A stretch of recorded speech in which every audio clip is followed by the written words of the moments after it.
We just finished a new study entitled Set in Stone, which studies America's new cultural landscape and building over the last 20 years.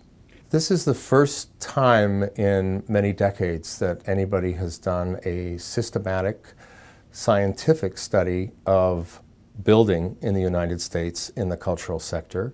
We undertook the study because we were hearing tales of great distress from out in the field, and we thought this was the right time to do a study of this sort so that we could help the arts organizations across the United States.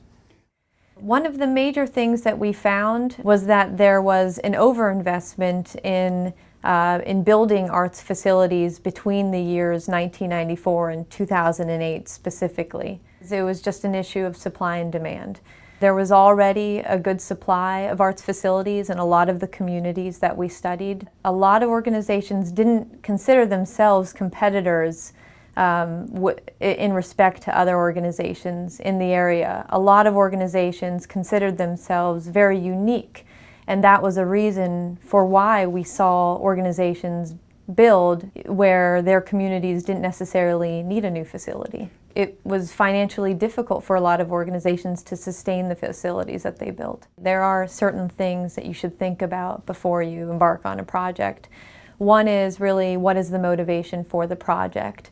Does the project align with my organization's artistic mission, and is there a real need for the project?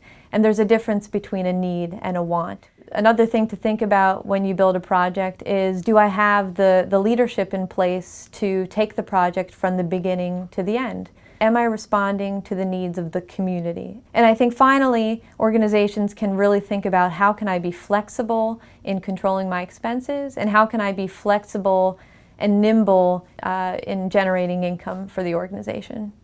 It is possible to build really appropriate buildings that are the object of passion and interest and dedication by people who love an art form, but it's possible to build them so they are sustainable, so that they are appropriate to that community and that they respond to the real needs of the community. After all the work we've done, the worst outcome of this would be if the report sat on a shelf collecting dust.